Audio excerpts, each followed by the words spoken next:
नशे में धुत लड़की ने अपना सिर खिड़की से बाहर निकाला था कि तभी एक कचरा गाड़ी तेजी से गुजरी और पल भर में उसका सिर धड़ से अलग हो गया। उसका सिर तरबूज की तरह लुढ़कता हुआ गाड़ी के डिब्बे में जा गिरा और ड्राइवर को इस हादसे का एहसास नहीं हुआ। वह अब भी जोरदार म्यूजिक सुनते हुए मस्ती में झूम रहा था। जब ड्राइवर को कुछ अजीब लगा तब वह हैरान परेशान होकर गाड़ी रोकता है। अच्छे से बांधे कचरे के थैले न जाने कैसे बिखरकर जमीन पर फैल गए थे। जब ड्राइवर नीचे उतरकर उन्हें उठाने वाला था तभी उसने देखा कि दूर एक औरत कचरे के ढेर में कुछ तलाशते झुकी हुई है। ड्राइवर अभी उस औरत से पूछताछ करने वाला था कि अगले ही पल उसने एक रोंगटे खड़े कर देने वाला दृश्य देख लिया।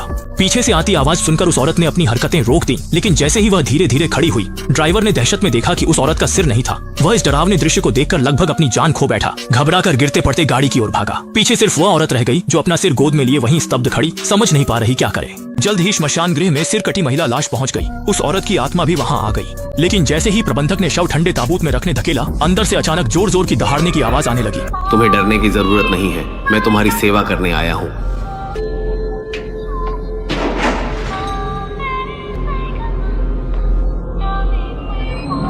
जैसे ही आदमी ने शव को ताबूत के अंदर धकेला, अंदर से अचानक जोर जोर की दहाड़ने की आवाजें आने लगी। अगर तुम लोग नहीं चाहते कि तुम्हारी आत्मा हमेशा के लिए भटक जाए तो चुपचाप रहो। घंटी की आवाज सुनाई दे, यमदूत तुम्हें पकड़ने आ गए हैं।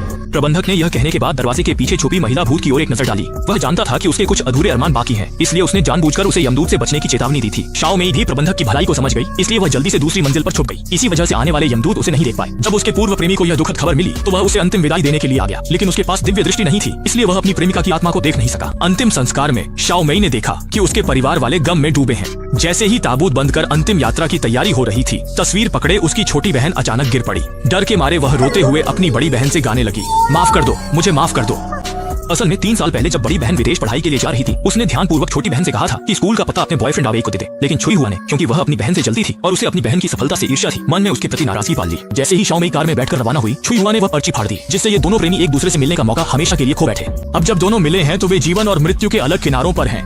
अंतिम संस्कार के बाद आवे एक गुलदस्ता लेकर छत पर आया। सालों पहले किए गए वादे को निभाने के लिए उसने शाओ मेई के लिए तैयार की गई अंगूठी को जला दिया। जैसे ही कागज की अंगूठी हवा में जलकर राख हुई, शाओ मेई की आत्मा चमत्कारिक रूप से आवेई के पास आ गई और उसने धीरे से उसकी आंखों के आंसू पोंछ दिए।